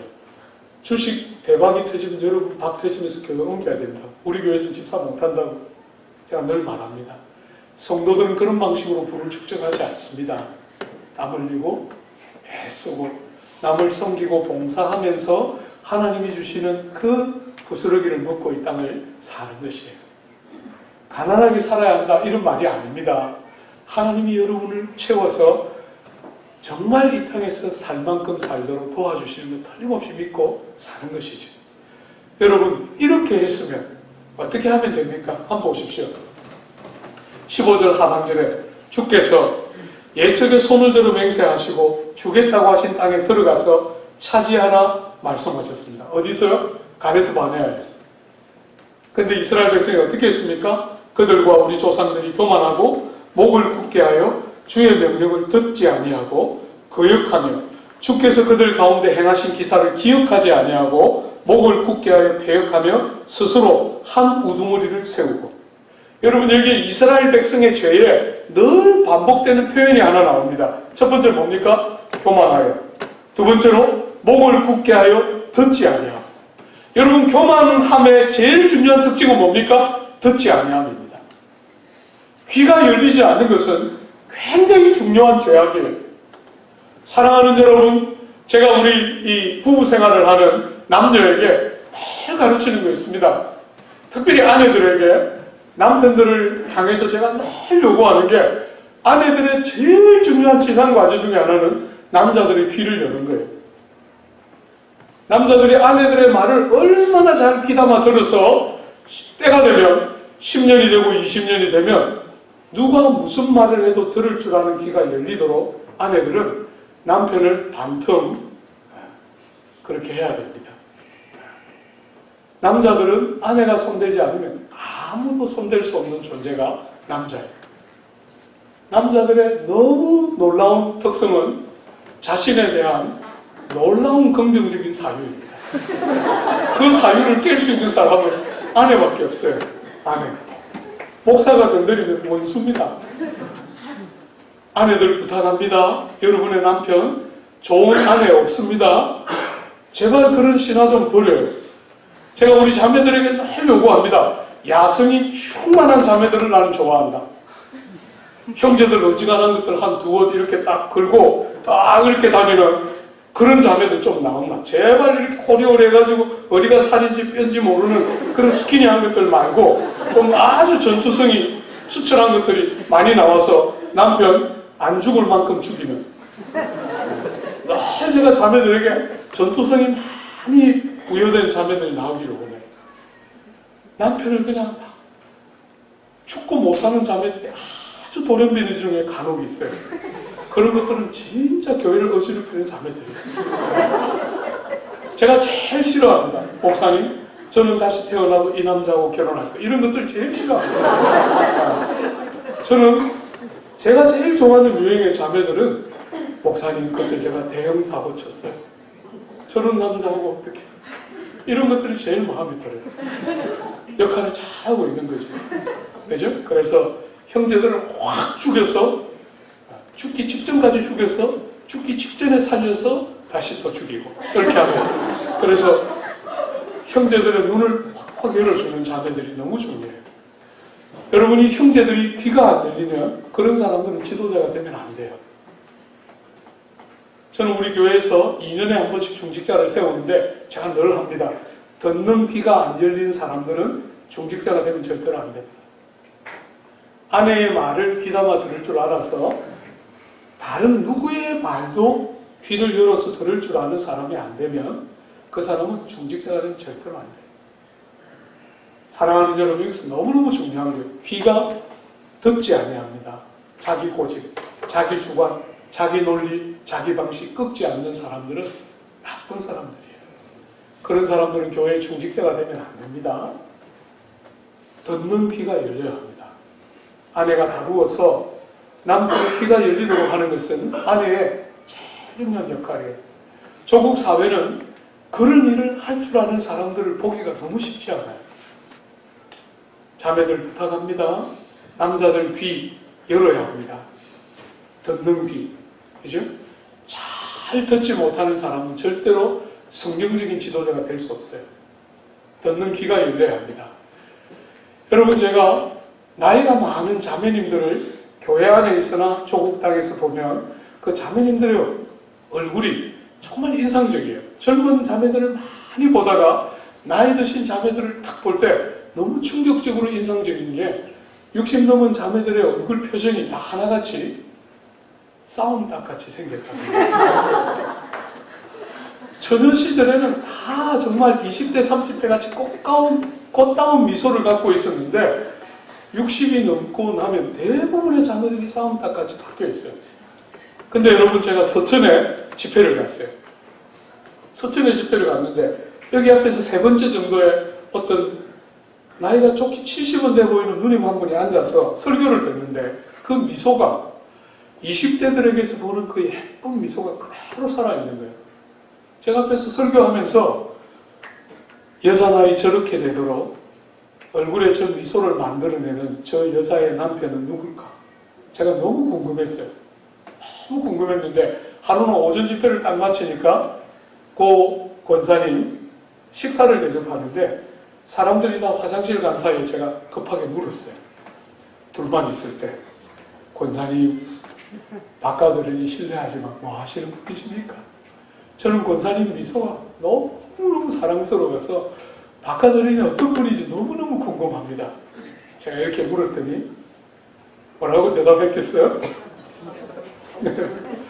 배시시, 제가 그 좋아하는 그 미소 이렇게 배시시 띄시면서 나이 40에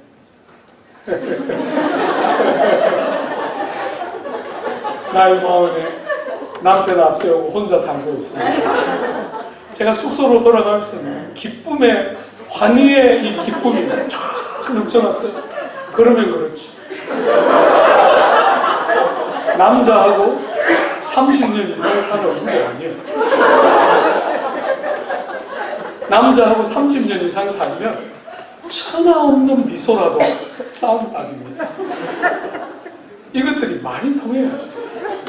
다른 거 다 빼고, 그죠? 결혼 처음 해가지고는 정말 서로 이렇게 신혼살림할 때 우리 남자 어떻게 됐으면 이렇게 하고 살다가 한 10년 지나고 20년 지나면 이제 다른 거 다 포기하고, 목사님 말만 좀 실컷 하고 싶어요. 내가 무슨 말을 해도 저 남자가 제발 좀 안경을 벗었다 놨다 이렇게 하면서 지금 선을 넘고 있다 이런 신호를 안 듣고 끝까지 귀가 열려서 잘 듣고 내가 말이라도 실컷 하는 남자 좀 데리고 살고 싶어요. 그죠? 여러분 몫이 자매들 20년까지는 봐줄 수 있지만 30년 넘도록 말 안 들으면 내쫓아요. 라이센스 드립니다.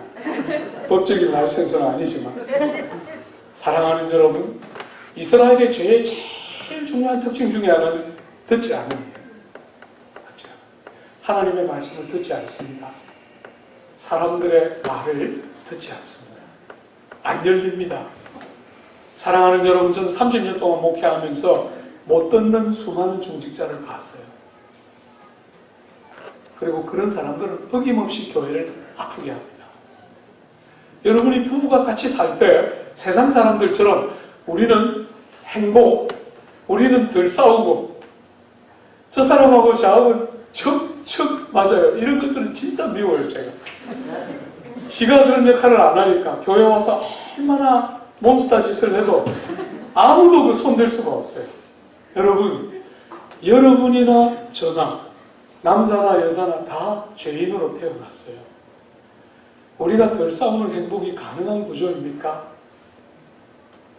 다 왕노릇만 하던 둘이 만나가지고 누가 지금 왕인지 싸우는 두 죄인이 같이 가정을 이루고 사는데 주님은 너희는 하나니까 절대로 쪼개지면 안 된다. 하나다 하셨는데 이 하나됨을 지켜내는 게 얼마나 어려운지를 경험하면서 힘을 다해서 서로를 위해서 희생하고 자기를 깨뜨려가면서 상대를 내 사만으로 받아들이고 하면서 부부가 하나가 되는 거예요. 그런 과정이 부부의 삶인데 우린 덜 다투고 행복하게 살고 있어요. 그거는 핀트가 안 맞는 거지요. 세상이 기대하는 것이지요. 우리는 지금 싸우나 안 싸우나가 중요한 게 아니라 우리 안에 하나됨이 정말 만들어지고 있는가. 상대를 바르게 내 삶의 한 부분으로 받아서 내 몸의 한 부분과 내가 정말 하나처럼 같이 살아가는 기쁨이 뭔지를 아는가 하는 것들이 누려져야 조금 더 큰 가정인 교회 안에서도 하나됨이 뭔지를 알 거 아니에요. 작은 교회인 가정 안에서 세니까 큰 가정인 교회에서 자꾸 세게 되는 거죠. 여러분의 역할이 굉장히 중요한 거죠. 그죠? 듣는 귀가 열리지 않습니다. 죄의 아주 중요한 표시 중에 하나는 귀가 열리지 않아서 자기 방식을 꺾지 않는 거예요. 마음을 굳게 하여 듣지 않는 것입니다. 이것은 소신이 강한 것이 아니에요. 악한 것입니다. 여러분, 이것은 나쁜 것이에요. 누가 무슨 말을 하더라도 마음을 기울여서 듣고 힘을 다해서 그의 마음을 헤아려내고 하는 훈련들을 하는 것이 너무너무 중요합니다. 신앙은 하늘이 두 쪽 나는 종교적인 엑스타시로 구성되어 있는 게 아니에요. 그 하늘이 두 쪽 나는 종교적인 엑스타시가 이웃과의 관계를 통하여 드러나지 않는 그건 가짜예요.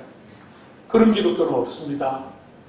사랑하는 여러분, 너무나 조국의 교회는 무당 종교 같아요. 놀라운 영적인 체험을 말하는 사람은 많지만 이웃과의 건강한 관계 안에 머물고 있는 사람들은 너무너무 찾아보기가 쉽지 않은 것이 오늘 조국교회의 영성이에요. 기독교가 삐뚤어져 있기 때문이죠. 왜곡되어 있는 것이에요. 하나님의 교회는 그런 공동체가 아니에요. 여러분이 하나님과의 관계가 회복되면 모든 관계가 있어야 할 자리를 찾아가기 시작합니다.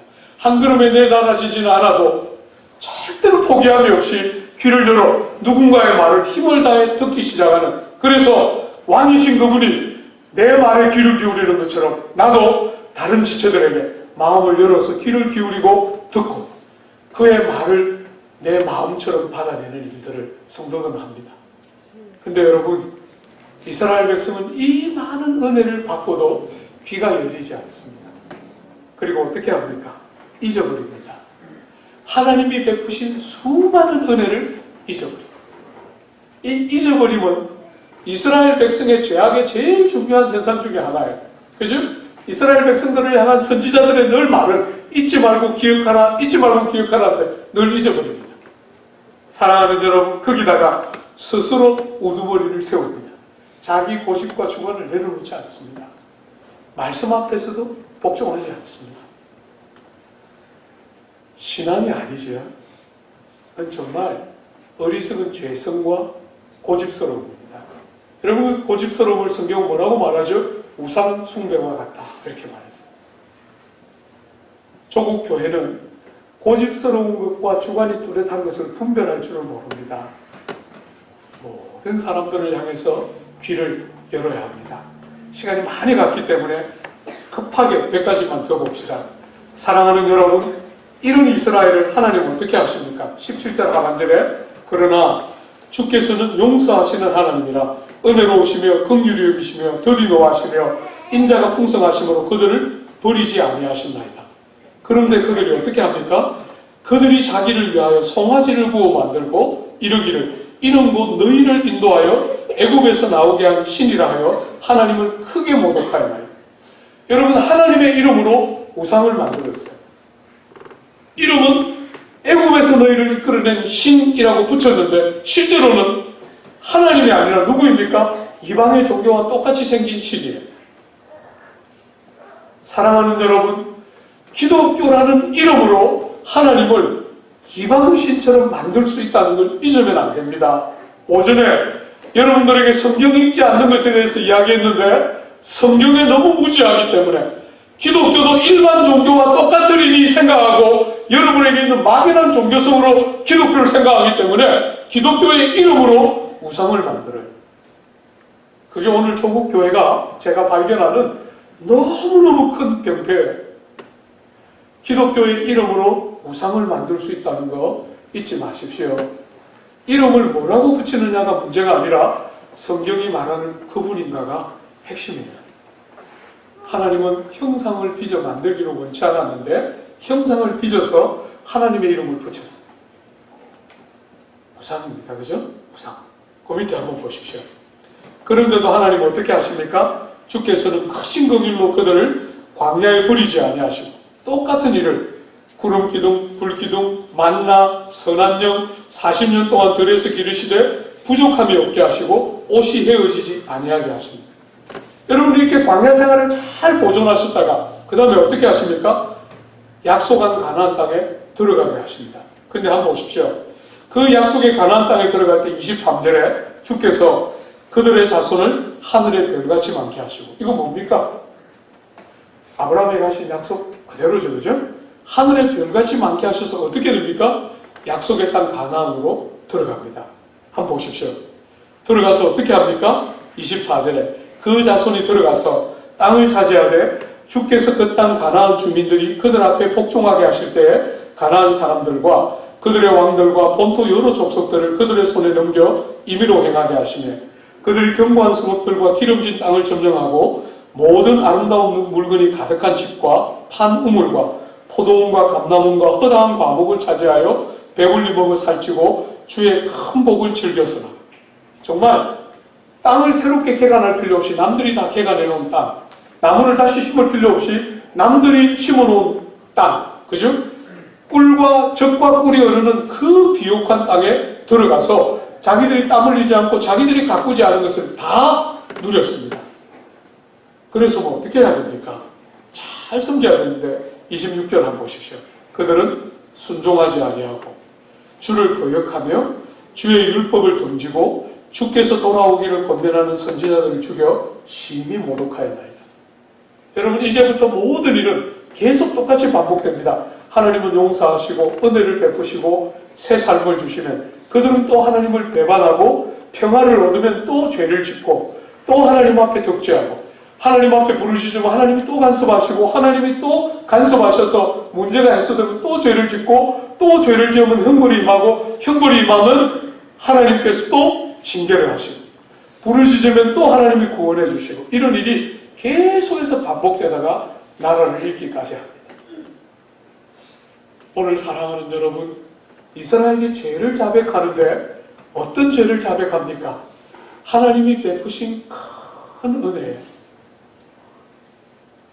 자신들의 너무나 그 은혜를 기억지 않고 목을 굳게 하여 듣지 않고 하나님의 말씀을 순종하지 않고 스스로 자신의 방법을 고집하면서 하나님의 말씀 듣기보다 사람의 말과 자기의 방법을 고집하는 이스라엘의 모습을 반복해서 묘사하면서 죄를 토설합니다. 사랑하는 여러분, 죄는 언제 보입니까? 주의 은혜가 보여야 죄가 제대로 보입니다. 여러분, 저는 오늘 조국교회, 여러분의 교회까지를 포함한 조국교회의 제일 중요한 병폐가 뭐냐? 하나님이 주신 은혜를 잃고 싶어 하지 않으면서 이 모든 복락이 하나님 은혜 때문에 주어졌다는 걸 인정합니다, 사람들이. 여러분, 식민지를 겪고 대한민국처럼 저렇게 일어난 나라는 역사에 없습니다. 식민지를 겪은 나라 중에 저렇게 오늘 전 세계 손에 꼽히는 나라가 된 나라는 어디에도 없습니다. 여러분이 보는 것처럼. 전쟁을 겪고 동족 상잔의 비극을 겪고 그 정말 폐허에서 이렇게 일어난 나라는 없어요. 여러분 보는 것처럼 동족 상잔의 비극을 겪으면 계속해서 반복합니다. 근데 일어났습니다. 이 모든 것이 얼마나 하나님의 특별한 은혜인 줄 다 인정합니다. 어떤 면에서. 근데 너무나 많은 사람들이 하나님이 은혜로 주신 것을 인정하면서도 뭐합니까? 그 많은 은혜를 받고 이스라엘 백성이 했던 것과 똑같이 그 은혜 때문에 하나님을 떠납니다. 오늘 조국 땅에서 그대로 그 이스라엘의 역사가 반복되고 있습니다. 여러분, 지난 30년 조국교회는 엄청난 부흥을 경험했습니다. 전 세계 기독교 역사에 이렇게 짧은 시간에 교회가 이렇게 팽창된 적은 그 어디에도 없습니다. 여러분, 미국에 있는 유수한 신학교 대부분은 한국 신학생이 3분의 1은 됩니다. 오늘 한국 교회는 전 세계적으로 아주 특별한 교회입니다. 근데 사랑하는 여러분, 여러분이 다 느끼는 것처럼 한국 교회와 조국 사회는 제 기능을 아직도 못하고 있습니다. 왜요? 지금도 많은 사람들이 하나님이 주신 복을 빼앗기거나 잃고 싶어 하지 않으면서 뭐 하고 있습니까? 하나님을 잃어가고 있습니다. 복을 잃고 싶어 하지 않으면서 하나님을 잃어가고 있다. 그것이 제가 지금 보고 있는 조국교회의 영적인 현주소입니다.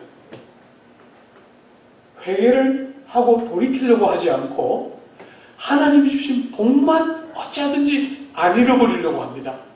욕망이 부풀어질 대로 부풀어져서 하나님이 주신 은혜 때문에 다 얻은 복이었는데도 그 복들이 오자 우리의 마음에 욕망이 부풀어지고 욕심이 생기면서 자기도 모르게 한 걸음 한 걸음 뒷걸음질 치다가 어느 순간에 하나님은 없어도 되는, 복만 있으면 되는 종교로 기독교가 형용화되기 시작하자 살아있는 경건의 능력이 빠져나가기 시작하고 있는 것이죠.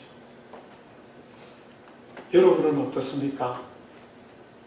하나님이 정말 복을 주셨다 하는 것은 여러분도 어쩌면 다 인정할 텐데, 여러분은 복 말고 하나님이 제일 중요한 자리에 있는 바른 신앙생활 맞습니까? 뭘 회개하는 것입니까? 여러분이 도덕적으로 나쁜 짓을 회개하려면 여기에 소수밖에 해당이 안 될 겁니다.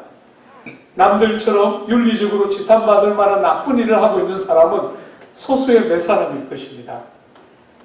사랑하는 여러분, 은혜를 베풀어 주셨는데 그 많은 은혜를 자격 없는 우리 같은 자들에게 주셨는데 광야로부터 그 수많은 좌절들을 겪으면서 가나안 땅까지 하나님이 수많은 은혜를 주신 거 다 인정하고 아는데 오늘은 제일 중요한 알맹이를 쏙 빠져나가고 은혜를 잊지 않으려고 하는, 그 하나님이 주신 복을 잃지 않으려고 하는 마음에 다 기울어져서 하나님 자신에게 관심이 빠져있는, 혹시 그런 신앙생활 하고 있는 거 아닙니까? 그 은혜와 복이 가져온 쉬움, 편안함, 부요함, 형통함, 잘됨에 너무 익숙해져서 하나님은 없어도 되는 종교로 여러분의 종교 생활이 전락되어 있는 것은 아닙니까? 신앙이 그 정도의 기본적인 소양 정도에 그치고 하나님이 너무 막 분을 내고 화를 내고 심판 안 할 만큼만 신앙생활하고, 여러분들이 정말 주님이 그렇게 원하시는 하나님을 향한 사모함, 하나님을 기대하고 그리워하는, 다른 건 다 없어져도 주님만 있으면 되는 그런 삶이 아니라 복으로 주신 수많은 선물들, 자녀, 재산, 신분, 지위, 삶의 안락 때문에 핵심을 다 잃어가는 자리에 혹시 있으면 돌이켜야 합니다. 사랑하는 여러분, 많은 사회에서 보는 것처럼 잘 되고 나면 망합니다. 그죠? 잘 되고 나면 망합니다. 왜요? 욕망의 마음을 빼앗기고 하나님으로부터 욕망으로 주체가 교체가 되면서 신앙 자체가 타락한 자리로 이르게 되고 결국은 하나님 앞에 징계를 받고야 하는 그 자리까지 떨어집니다. 오늘 사랑하는 여러분, 여러분의 영적인 현주소는 어떻습니까? 모든 것이 하나님이 주신 것이라고 인정하지만 그 주신 것을 잃지 않으려고 그것들을 붙들고서 하나님 이건 안 됩니다. 이렇게 하고 있습니까? 아니면 하나님 한 분이면 됩니다. 그게 회개이지요. 그죠? 주님이 우리를 개인으로 찾아오셨을 때 주님 한 분 때문에 모든 것을 기뻐했던 것처럼 여러분의 삶에 이런 회복의 역사가 있는 회개, 심령마다 이루어지고 회복되는 역사 주시기를 바랍니다. 우리 같이 한번 기도할까요? 주님 앞에 말씀 붙들고 한번 기도하겠습니다.